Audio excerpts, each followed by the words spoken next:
You're watching HCAM TV.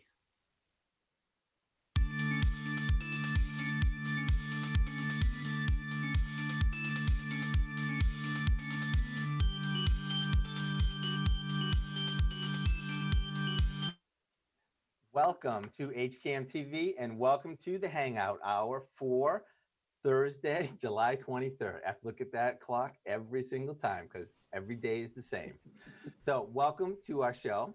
Hi, Mom. And also welcome to our Facebook friends. We recently started going live on Facebook, YouTube, and our Comcast and Verizon channels all at the same time. So you have no excuse to not get in touch with us because we're everywhere. Our first segment today is Shaun McAuliffe, our Health Director for the Board of Health, with his regular Thursday COVID-19 update. I'm aware that Shaun just got a pretty large information package from the state, so I'm sure he's been combing through that. Our second segment today, we will be revisiting one of our past shows featuring the Hopkinton Knights of Columbus, where we learn about their organization and programs. And between those two segments, we will be visited by Matt Clark from Master Control, who will be filling us in on some other cool upcoming program for HCAM.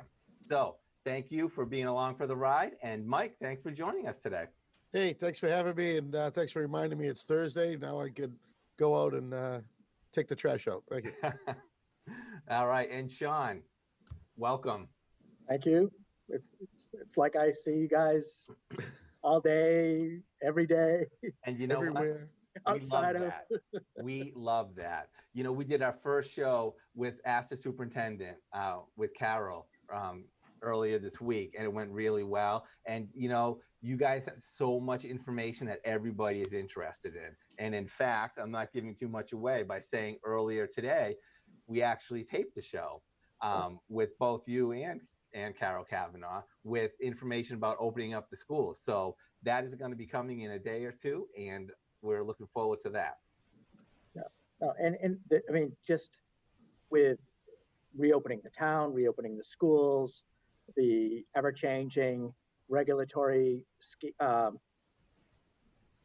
just all of the, I can't begin to describe the regulatory changes that we're bombarded with on a daily basis. So, you know, every day, you know, like Mike, you know, we had a meeting yesterday at an establishment in town, in an aisle, and I'm convinced that everything that I said yesterday at 5:30 might change tomorrow at 10 o'clock. So it's a really crazy time to be, you know, a regulator. And you know, as Tim O'Leary said, you know, this is our this is an event that's really going to change, you know, or established my my reputation, Casey's reputation. Mm-hmm. Yeah. And it's going to be something that we look back at and really it'll help change and shape all of the regulations and all of the work that we do moving forward. You know, that's so interesting because we always talk around here amongst ourselves how it's changing our environment as well and how we're connecting with community in a different way. I find it just fascinating how much change is happening so fast, how much new information is just constantly coming out and updating. And what's driving that? Is it the political establishment as they try to react to things? Is it the scientific community with new information coming out that is just being updated and changing? Where's all this coming from? I mean, I think it's a little bit of all of it, because when you look at the regulations that are coming down from the state, you know, they're writing a lot of these regulations on the fly. They're passed down, and then when they come into our hands, you know, we're charged with reviewing them and then implementing them, and then we're identifying issues that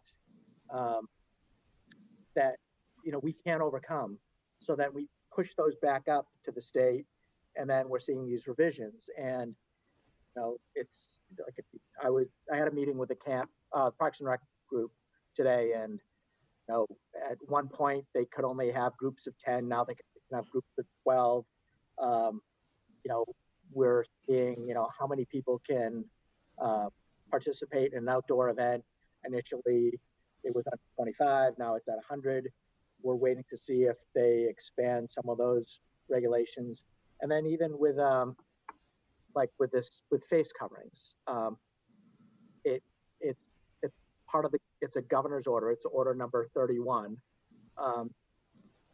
But under order 31, that order is separate from a lot of the regulatory or a lot of the regulations that I have enforcement powers over.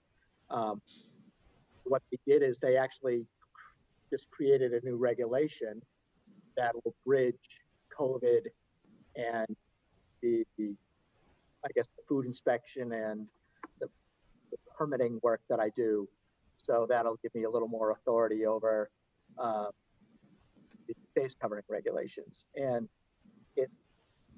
and then as the science changes and as we learn that, where the risk is, they're racing to implement regulations to help us, help support our programming and help support like a safe return for schools or for the safe reopening of camps and athletics. That's going to be a big thing moving into the school year is, what athletics are there going to be at any athletics? Is everything going to be pushed back? There's talk about running some of the spring athletics in the fall. And so as all of this gets kind of ground up, reviewed, and sent out, we're having to react to it and just put it into play. So it's a little overwhelming, but then on the flip side, our goal and our intent is to provide the residents in Hopkinton with the most amount of options, the greatest amount of opportunity to help people return to somewhat of a normal day-to-day life. And then a lot of this is, it's educational. I was just having a discussion with some of the members of the fire department about face coverings, where, what's the difference between a paper face covering, a cloth face covering, and a gaiter, and how, like in a hot environment, a gaiter might be a better option. Or like if we're going to go to say basketball is allowed, or some of these contact sports, or like things like soccer, if they're to come back, maybe we're allowed to come back with the use of a gaiter because it's not going to fall off your face like a face mask. And maybe if they're using something that can be cooling and offers some protection that's not going to fall off, maybe this is the ideal thing for a child to have in school, because it's not going to lose it, it's not going to fall off their ear, you're not going to break a loop, the kid's not going to forget it in their locker because it's going to be over their neck. And so every day we're looking at these different changes, and it's you're seeing someone. I just had a restaurant complaint, and in talking to them, the cloth face mask is just too much over over 100 and about 140 degrees over the grill. So I said, this thing isn't going to work. It's so uncomfortable. And because of some of their medical conditions, maybe not wearing a mask is the best option for you, and we can engineer some other options. But we should look at maybe wearing a gaiter, because I think that's going to be a healthier option, a safer option.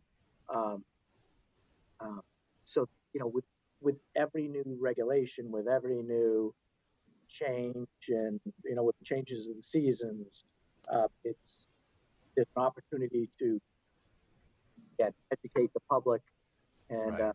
figure out what we can do to help improve, their life or the day-to-day operation within their business. Right. So a quick question I have is, do you have a position on face shields, when they might be appropriate and where they're effective?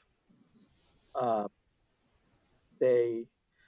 so face shields are they're an effective tool to block exposure to like spitting, coughing, sneezing when you're in up close. But ideally, a face shield should be used with glasses and maybe goggles. So when you have, when my brother works in one of the local hospitals, when he's intubating someone, he's got his mask on, he's got goggles and face shields. He used face shield as for extra protection. It's the same thing in the fire department, depending on certain emergency responses that they're completing. Um, I was talking with the ESY program that the school is operating um, with some of the kids because they have that close contact and where there might be coughing and drooling. It is the best option for them to keep, um, mucus or whatever Mm-hmm. getting into their eyes and creating a possible exposure. But the general thought is that a face covering it doesn't prevent the airflow from coming up. Mm-hmm. So it's really to prevent those heavier water droplets or just straight on spit from Right. getting into your eyes. So, do you think all face masks are the same, or with your knowledge, do you think one type is better than another type? I noticed you held up a paper one and a cloth one. I'm just wondering, like, what can you tell us about best face mask protocol? The funny thing is, I've been, I actually got challenged on whether or not face masks were useful at all, and it was funny because they were using a picture of a person vaping, just a whole different topic, but they had I think a face covering like this, and they blew out a ton of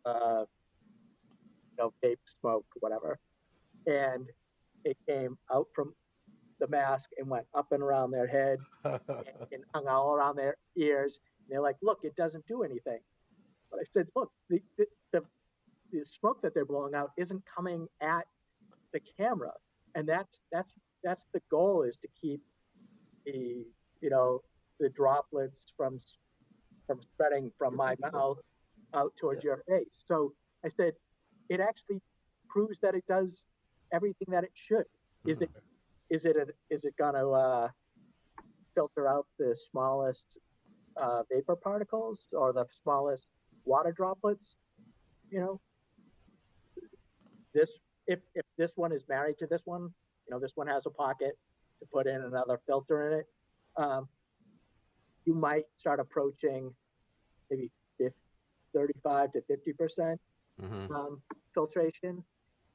None of these are as effective as a N95 mask, but we don't want we don't want non-medical personnel burning through the Commonwealth supply of N95 masks. We want to reserve those for our first responders. But again, not to get graphic, but I was, I have bad allergies, and I was at the supermarket last weekend, and I sneezed into one of these, and I stopped. I went to the restroom. I had another one in my pocket, and someone was like, "Oh my God, he sneezed!" And I said, and it was all contained in this. Yeah. I washed my face, washed my hands. I wiped down the faucet handles, and I said, and none of you guys were exposed. I said, it was gross, but the mask did it what it was supposed to. It contained all of my problems. Kept it on my face. And I said, but that's the you know that's this thing that we're wearing masks. I don't know, it's our selfless, act to help protect, our fellow, Others. our neighbors. Yes. Um, so it's yeah. So it's funny because I got another challenge this morning. Mm. I heard once that I wear a face mask to protect you, and Right. you wear a face mask to protect me. Right. And that seems like really understandable and really nice. And it's demonstrated when two people have face masks, you're not getting that flow of aerosol between the two parties. And at the end of the day, it's a small ask to help, you know, remove, this illness from our population. Yeah. And I say this, that because we have been really good at using masks, practicing distancing, um, we're in a place where we're able to give the school options because we often don't have community spread, where it'll be announced later today or tomorrow that we don't have any active cases in Hopkinton. So, but in order to stay that way, we got to make sure that we are using masks, Right. and distancing. And then if we're all doing this, we're going to set the school up for more success. And then selfishly, as a parent, I might actually be able to go back to work and not worry about my kids for 2 days a week. Right. And what? So it's this sacrifice, but we all benefit at the end, because if we're taking these precautions, we're keeping our numbers low, we should be able to go to work. Our kids should be able to see their friends. We know that the quality of education will improve. So, like, I ask, why are you arguing with this? At the end of the day, these small sacrifices are all worth, That's right. the good that it's going to bring to the community. Right. I think it's amazing. I learned from you in a previous show that Massachusetts was in like the top 4 when this first started for severity. And I just think that I've seen the numbers and I've seen the charts, and I just think, I really, really think that people like you and people like Charlie Baker are doing a really good job at educating us so that we know what to do. And I think Massachusetts has been pretty good at it. Now, I have heard recently, there are several hot spots around the country now. And I don't remember who it was or where I heard it, but somebody was talking about if everybody wore face masks for 4 weeks, it would do tremendous things for our control of this. Yeah, and it's funny because I have family that recently traveled to the state of Tennessee, and they were shocked that no one was wearing. They were getting ridiculed at the pharmacy because they were wearing masks, and someone came out and said, we don't have coronavirus in that community, and they they were writing back to us every night, and I was feeding them cautionary advice, etc. And they said, yeah, the guy said to me that we don't have it here, and I said, you guys actually had the first case in Tennessee, and it came from the Biogen conference. I was like, so like it's just, there's so much education, and if you're not, and if it's not coming from like the governor's office, then it's getting lost all the way down through the system, and you're just losing buy-in. And that's one of the things that a lot of governors now are following, Governor Baker's lead, and what is it, Raimondo down in Rhode Island, and Como in New York, and realizing that if they just follow in their footsteps, they should be able to get out of this just like we did. Okay. I see Tom has a question. Yes, from our good friend John Ritz. Might face shields be a better option for small children, grade 2 and below, than masks? The they could be, and I should step back. And one of the things that we know is that younger children have they're much less likely to contract COVID because they don't have the, the protein and the protein receptor that's necessary to contract um, COVID. Uh, they're not producing enough of it. It's not exposed on the top of the vascular surface because they're just much more less likely to contract it. So that's the population that they're saying you may just be able to not wear face coverings. But um, with my younger kids, it's realizing that they're not likely to keep this on throughout the day, but they can kind of get behind like a gator. They can get behind um, a cool printed bandana.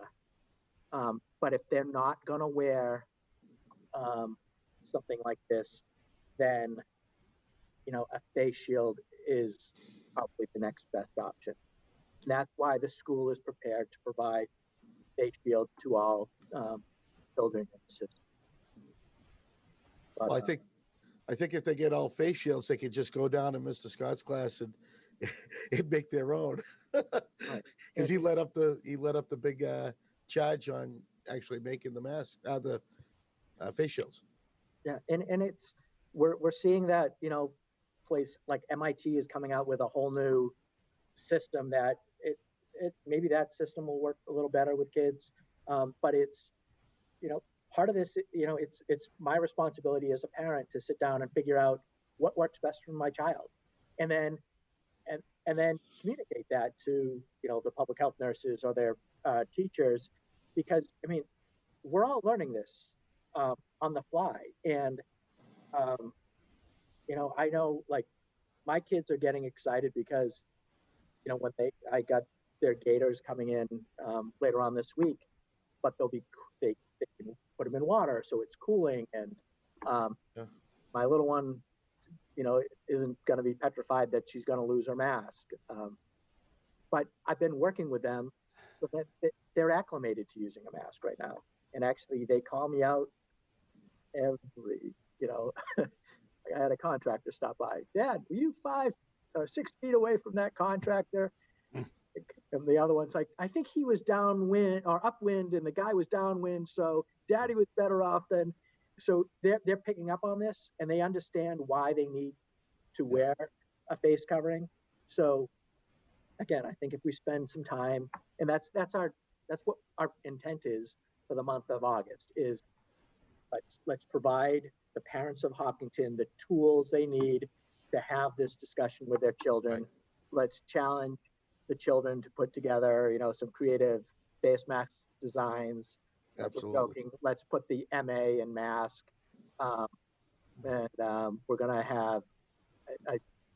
Right now, it looks like it's going to be, it all starts here. Then there'll be a picture of a outline of a home with a Hopkinton H in it. And again, we're going to go through why are we wearing masks? What are the safety benefits?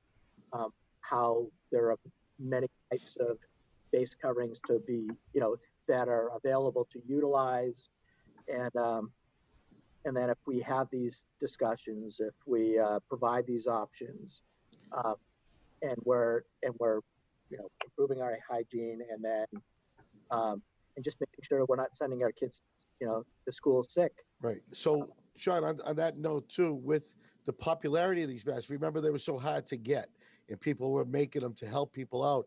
Now, you could get them anywhere. You get them all designer. Right. They're all covered. So, I mean, that's part of the back to school shopping now, is the mask that matches the bags, that matches the sneakers, Right. that matches the blouse. So what I see happening from all this here is that in 5 years, I think the mask is going to be the new seatbelt. Right. I think the kids are going to be there. Hey, put your mask on, Right. Like my kids reminded me to put my seatbelt on. I Right. see that happening. And then here's one that nobody's talked to because we are so busy with COVID. I feel that we are going to be knocking down other diseases at the same time. I'm going to see your attendance at school going up, less sick calls at work, because people are now paying attention over this one disease, which wasn't as supposedly as bad as influenza. Nobody ever did anything about influenza until they got it. Right. And if I've been spending a lot of time looking at the rate of illness in the schools last year and the years prior to basically have and support my argument that we really need the parents to step up and not send sick children to school. And we looked at in the last month and a half, we've had 60 residents send their children to get tested for COVID. We had over 90 documented cases of cough, influenza, and other respiratory disease or respiratory illness in town. And then I know from that number, if I should multiply that by 3 to 5. So if we look at the total numbers for the 2019-20 calendar year, we have like almost a case a day of some illness that resembles COVID that someone could send their child to school with. And if that happens, that means that if that child came onto the bus and then got into their homeroom and then they had a fever, a cough, a sore throat, an earache, any of these symptoms that are similar to COVID, in theory, I'm going to have to look at everybody that was within 6 feet of that child, that was on the bus with that child, and they all might have to go out for 10, 14 days. And then that's if testing is moving forward and everything's working right.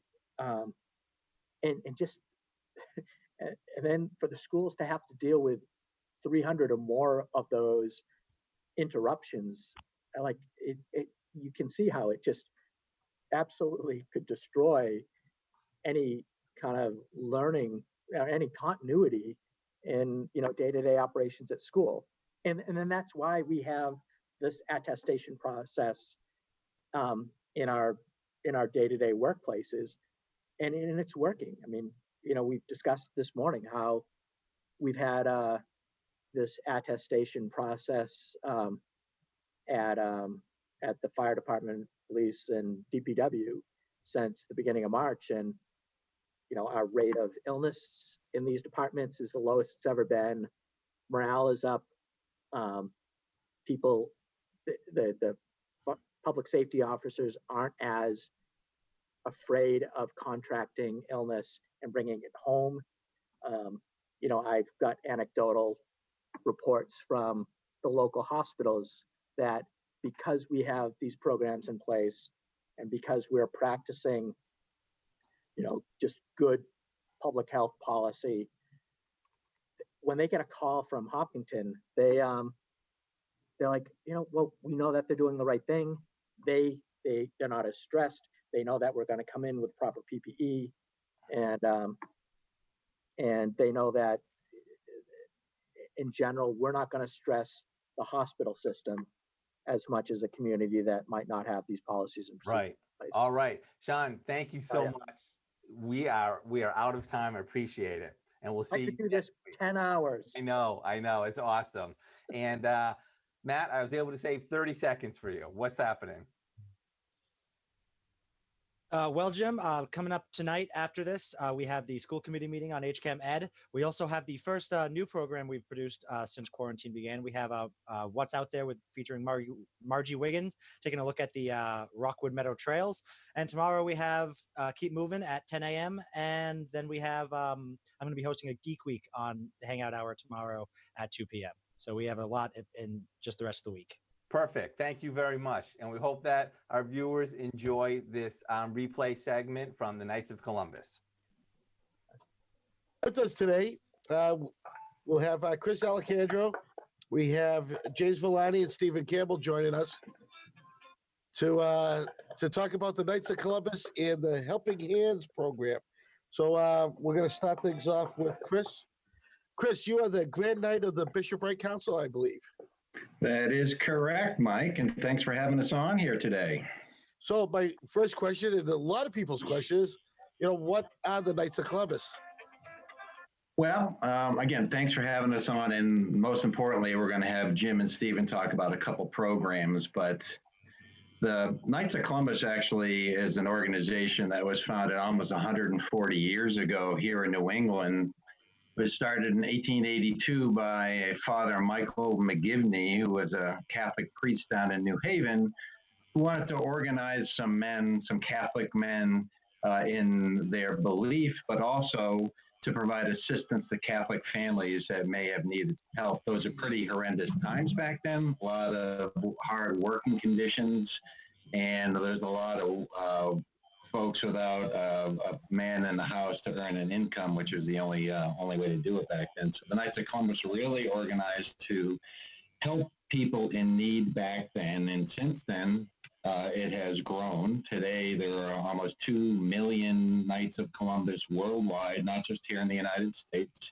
We are in one council. There are over 16,000 councils around the world, and our principles are primarily based upon charity, unity, fraternity, and patriotism, and those are the fundamental tenets that we believe and we work in every single day.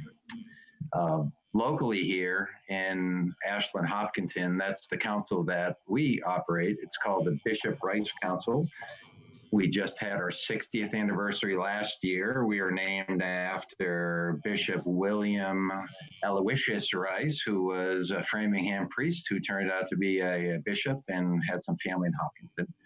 We have 162 brothers here in Hopkinton and Ashland, and we serve both St. Cecilia's Church and St. John's here in Hopkinton as well. And, what we really like to do is the way the Knights call it is it's faith in action, where we like to come together as a group. We're all Catholic men. We all want to help our community and help our parish, and we want to do more. So our faith in action really is helping out with, we have faith aspects of that.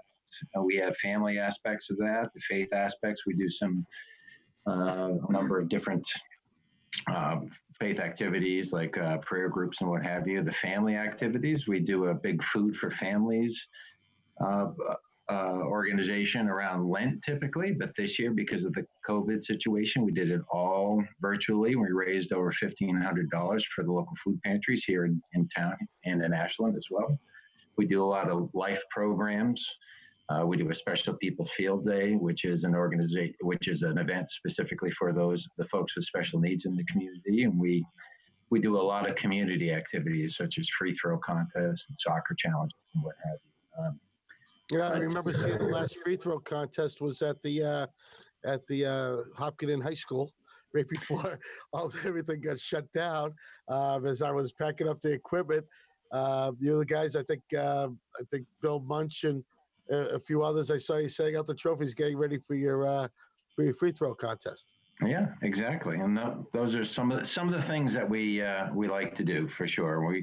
We want to do a lot more. We really, our mission, our number one mission is charity. And that doesn't mean giving money to folks, although we do that. It's really a helping hand where we want to help people in the community, whatever that might be. Right. So that's your main mission is charity. That's fantastic. A lot of people ask, is there any connection to Christopher Columbus with the Knights of Columbus? Well, hence the name. So back in the 1880s or so, Christopher Columbus, he was a very popular Catholic person. And he was really an idol for a lot of folks because he, at least at the time, according to history at that time, was the one that discovered America. So with Father McGivney started the organization, he thought, who better to name this organization except for Christopher Columbus, because he's a strong Catholic and he's got a strong, explorer mentality. All right. So you started, and I don't know if I cut you off, but you started naming some of the community programs that you host. Did you get to finish them all, or would you like to explain what each one is? Well, we have too many of them, actually. That sounds like a tough problem to have. Well, I can't say we have too many because that's not true. And one of the things we're doing a lot lately is attempting to recruit as many new knights as possible, because we get called on to do a lot of new projects and programs. And the more people we have, the more we can do. So we have some year in and year out things, such like I mentioned, and you acknowledge, is the free throw contest. We have a soccer challenge, which is for the kids to kick some soccer goals and win some prizes. We have a special People's Field Day. We have Keep Christ in Christmas poster contest year in and year out. But we need to deploy and to be able to change rapidly when things happen. And when this COVID-19 situation came up, a lot of things happened that we quickly were able to deploy. And Stephen's going to talk about one, and Jim's going to talk about another one. But a few other things that we were called into action for is typically we host a blood drive once a year in Ashland and once a year in Hopkinton. And within the first few weeks of the Corona situation, under the leadership of the past Grand Knight, Bill McGinnis, we actually organized under pretty, tedious conditions, 2 blood drives here at St. John's. And I think just a hair over 70 people were able to come in, and they had to get their temperatures checked, and we had to be all suited up.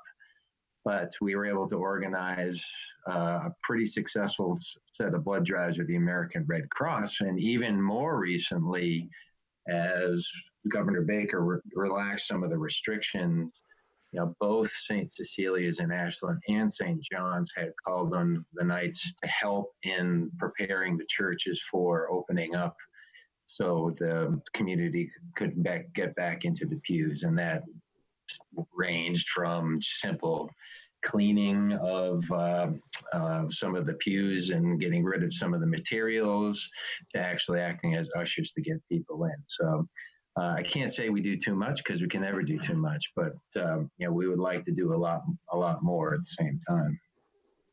So if I could ask a question, listening to your description of the organization, it's really interesting. I see you have a strong faith-based connection and community there. So I'm wondering, as being a member, for being part of leadership, do you align with any particular church or diocese, or does your staffing go through any kind of training regarding your faith? So let me answer that a few different ways, and I'll do it briefly. So to be a Knight of Columbus, there are just a few, and I'll get to your question. There are just a few criteria. The first and main one is you have to be a practicing Roman Catholic. That's the first one. So, and then the second is, the next two are related. You need to be 18 years old, and you need to be a male. It's open to male Roman Catholics at this point. So we are all in the same faith. We support two parishes here in Ashland and Hopkinton, because those happen to be the only 2 parishes that there are in Ashland and Hopkinton. And as a result, we work closely with those 2 parishes. I think you had asked if there are any sort of additional training to go along with that to some extent. And, formal training as it comes to faith, that's not necessarily something that happens, but we're doing all sorts of informal training around our faith, including spiritual reflection, which is essentially like Bible studies and what have you. But, the faith bonds us together and the faith brings us together. So all of us have the same background, and most of us, we would say, have the same overall belief. So that's a common goal, and we take that as an initiative to help out others. So you mentioned training. So would training be any kind of like funny costumes and special rituals that you guys do? Yeah, so the organization was created 140 years ago, and things are a lot different today. I'm sure there's not many organizations today that would limit it to 18-year-old males and over. That's one thing for sure. So there were a lot of rituals in the past, and there was a lot of secrecy around a lot of the rituals in the past. And just recently, actually, just in the last few months, in the spirit of transparency, the Knights changed a lot of their, quote, rituals. When you become a Knight, in the past, you'd have to go through a very closed ritual with things, and you were sworn to secrecy, and it was a little goofy, frankly, but it was leftover traditions from the 1800s. Then we realized, listen, we're doing a lot of good things for the community. And so why should we have any of this cloak of secrecy around us? And the new initiation is open to all the public. So anyone can participate and watch. So your family, friends can sit and watch. And that was something not done in the past. There are 4 degrees of the Knight. Now, when you join, you automatically become a 3rd degree. In the past, you have to go through 3 rituals to do that. But the 4th degree is kind of an elevated degree. And in the past, if you get that degree, then you indeed get the whole fancy little costume with big fuzzy hats and swords and all of that. And then they decided that was time to move a little bit different. I remember those from, I grew up in Malden. I remember seeing the Knights in all the parades up in that parade. Right. And so they've kind of that's why I asked that question. Yeah, they've kind of changed with the times, and even though to be a Knight you have to be a Catholic male, all of our programs are for the community. And so even though the 2 programs that Jim and Stephen are going to talk about, we help the community, but we also invite the community to help us at the same time. Well, speaking about funny costumes, though, there is one that you have left. And I love this the most, is the Tootsie Rolls. You tell us about the Tootsie Rolls. That's right. What is the deal with Knights and Tootsie Rolls? Well, that's a very common question we get, Mike. So normally, and I remember this growing up as a kid, my father was a Knight. And you'd see once in the fall, you'd see just like in Christmas time, people ringing the bell for Salvation Army collecting money. You'd see the Knights of Columbus with these yellow vests, collecting money and giving out Tootsie Rolls. And so what that is actually, and here we do it on Veterans Day weekend, Veterans Day, I think that's in October, that and this is the Knights all around New England and all around the country, we organize and we wear our yellow vests and we have Tootsie Rolls and we basically collect spare change and folding money and give out Tootsie Rolls as little trinkets, but we're raising money for those with intellectual disabilities, both here locally in the community and all around New England. Every year we raise a couple $1,000 typically just in our council, and then in the state there's tens of thousands of dollars raised, and we pour that back into the community itself. So not just the raising of funds, you have the other programs. I'd like to talk about those too. And I'd love to hear about the Helping Hands program, the COVID. Yeah, so let me turn it over to Brother Stephen Campbell, who's been running our COVID-19 Helping Hands, and he can talk all about that. Thank you, Chris.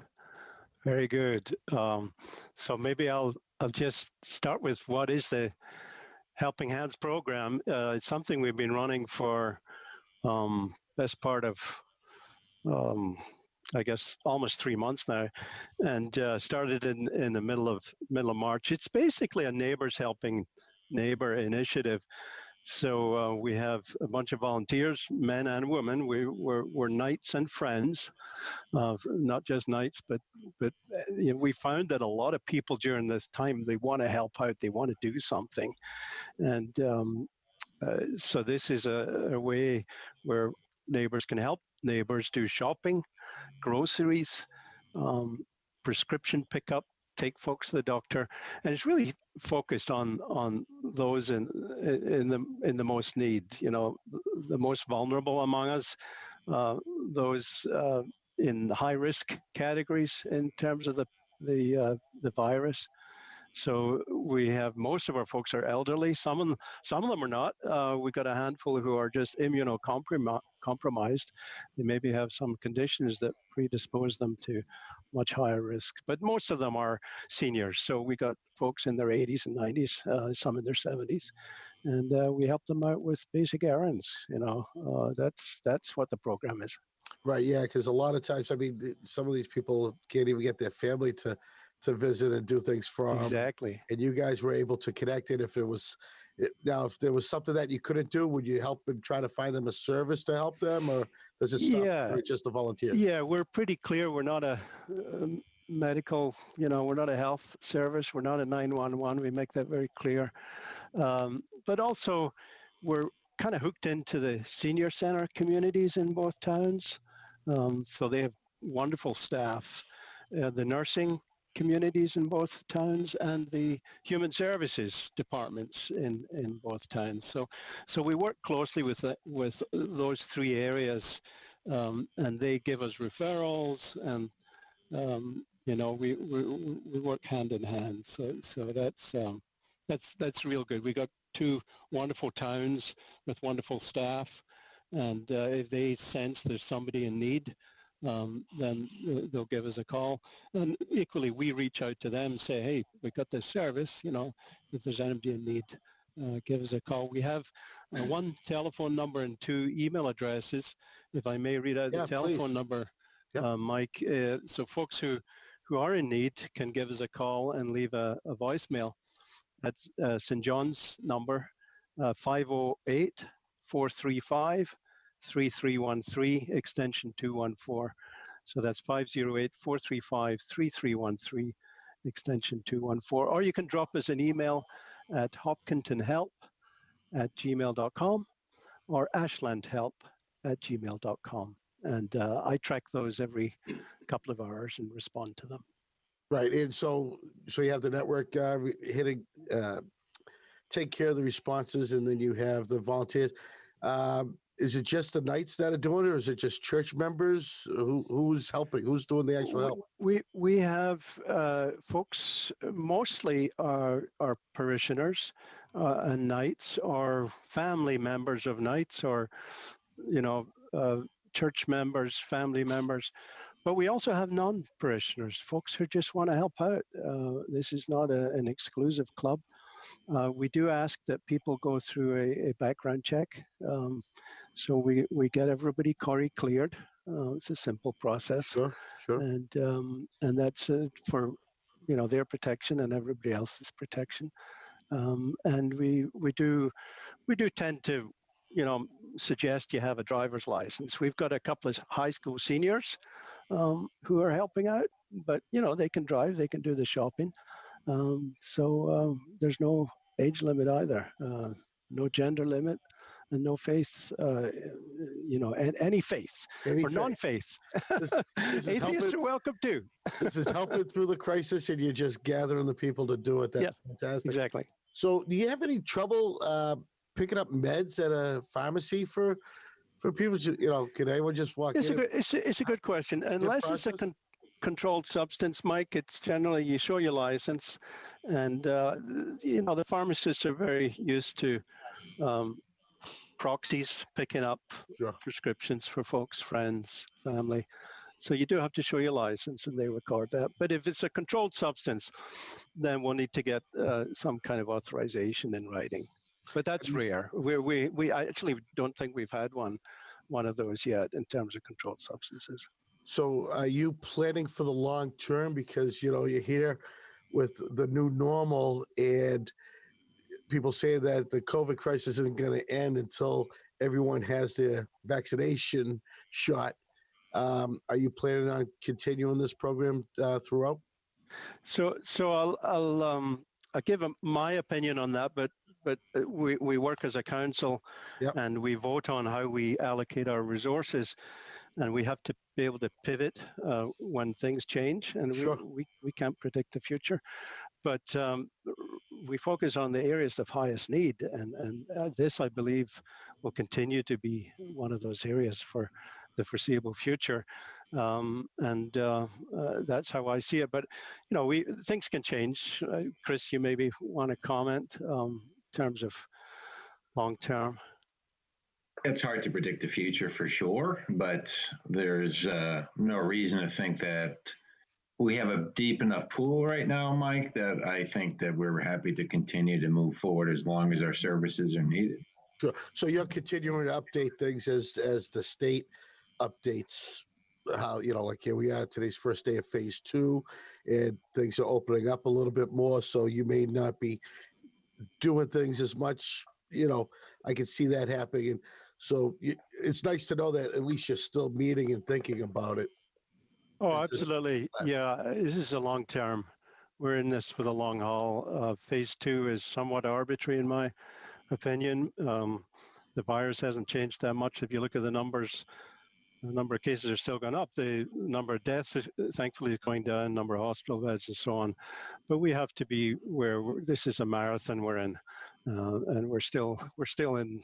I don't know if we've, got to Heartbreak Hill or wherever, but we got a lot of running still to do here. We can't even make it to the starting line until next year, but that's okay. One other last thing on that, Mike, is obviously the task is to usually provide some discrete service, pick up a bag of groceries, do this, do that.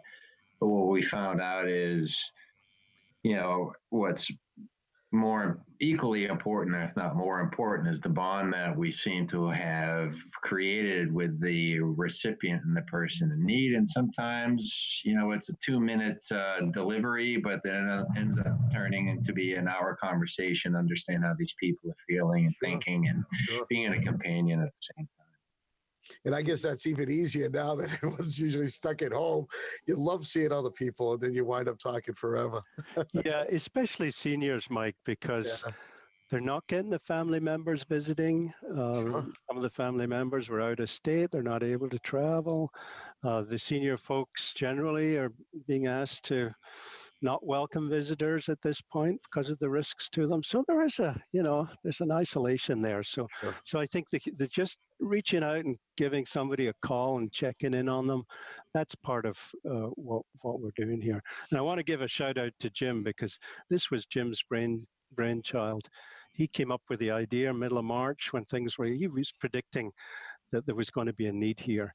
And between Jim and Chris, they put together the process. And I happen to have inherited it, but they were the ones who initiated it, especially Jim, who was the... Yeah, Jim was the Stephen got stuck doing all the work.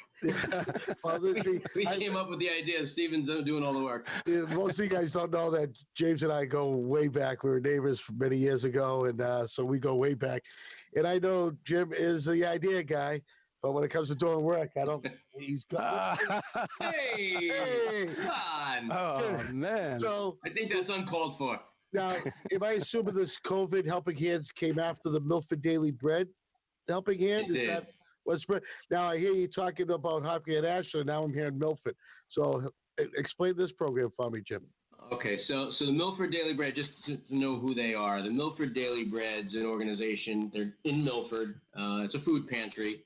It serves Hopedale, Upton, and Milford, and anybody in those communities. And it was built or set up back in 1991 by two people who live in Milford, John and Cheryl D'Angelo. They came up with the idea to start a food pantry because there wasn't one in the community. They reached out to quite a few of the churches of all different denominations in the area, and were sponsored by 7. across that 3 towns. Mhm. And that's how they started. They got funding from those 7 churches and from some personal donations, some of their own cash, and they started the Milford Daily Bread. And that's what they've been doing now for the last almost 30 years, since 1991. And they ended up buying a building which is just off of Main Street in Milford. But they've been doing this for 30 years. They feed anywhere in a normal cycle between 250 to 300 families per month. Although right now it's almost doubled because of COVID. Sure. But they are very, very active in the community. That's great. How did they get their start? What was their official? What was the need? What was it? One person? Was it one group? Was it?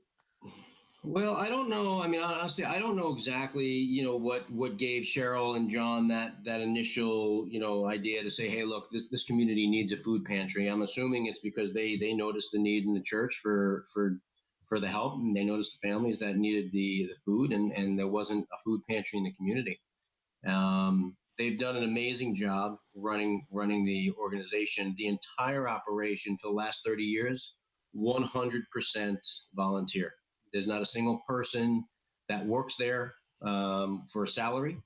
There's not a single person that makes any money off of the pantry. It's entirely funded by donations, both some government funding, as well as the churches and some people. In fact, that's how we got involved from Hopkinton. Is John and Cheryl presented to the Hopkinton Country Club Charitable Foundation, in which they connected with Chris, and then Chris connected them back to the Hopkinton Ashland Knights of Columbus. The interesting thing is, you'd say, well, how come we're engaged there? There's really 2 reasons, right? First is, our charitable work, as Christians, as Catholics, as Knights, it doesn't stop at the borders of our town. So the fact that they're Milford or Upton or Hopedale makes no difference, right? There's people in need, so we go where we can go. The other thing is, we happen to, if you looked at the average age of the Knights of Columbus around this country, we happen to be on the younger side. Even though we're a bunch of older guys sitting here on the call, generally speaking, the work that has to be done at the food pantry, it's labor intensive. We pick up anywhere from 5,000 to 8,000 pounds of food every week. We take a box truck out to Shrewsbury. There's a food bank in Shrewsbury. It's called the Worcester County Food Bank. County, yep. We go out there. It's a big warehouse. There's pallets and pallets of food, and we go and we shop every single week. Every single Tuesday, we go out there on Tuesday morning. We pick up, depending upon how much room is on the shelves in the pantry back in Milford, we'll pick up 5, 6, 7, 8,000 pounds of food. We'll take it back to the pantry and unload it and stock the shelves. We also go to local stores, Aldi's and Stop and Shop and Big Y and the dollar store, and buy additional outside of the food. There's toiletries, there's personal items, there's laundry detergent, toothbrushes, toothpaste. That food pantry covers everything, including, when they can get their hands on it, coats and shoes and other items that are needed. So they help the community. They serve a tremendous purpose. Now, and so we do what we can to help them. That's excellent. Is there a website or an email address that goes with that, or do you use the other? Yeah, so if someone wanted to reach out and help, they could do so. The person that they would want to contact is Cheryl D'Angelo. She runs the food pantry, has for almost the last 30 years. Their website is dailybreadfoodpantry.org. So dailybreadfoodpantry.org. And the phone number there is 508-478-4225. So that's so if you wanted to go, look, they have a lot of need. It's not just what we do in terms of the heavy lifting in and out, but there's a ton of sorting that goes on there into bags that then get distributed, nightly to families that come in. So it runs around the clock, really. It's not 24/7, but it runs day and night. It's like I said, it's 100% or volunteer organization, so they could always use a few additional helping hands. That's Okay, fantastic. well, that's really great. And I know Mike is about to wrap it up on me, but Chris, I wanted to just really briefly, we did get a comment on YouTube wondering if you ever consider allowing women to join. And the reason I wanted to ask you that is because you had talked about how the Knights of Columbus are changing with the times and how some of the traditions you do and you don't do. So I'm just curious if that's a conversation that you're having now. That's a great question. And it's not the first time we've heard that question. And in this day of inclusivity, it's very reasonable. I'll say that that decision is way above the heads of our council. That's a decision that has to be made at the corporate Knights of Columbus. But we do our best. We do our best to be inclusive on all the projects and programs that we possibly can.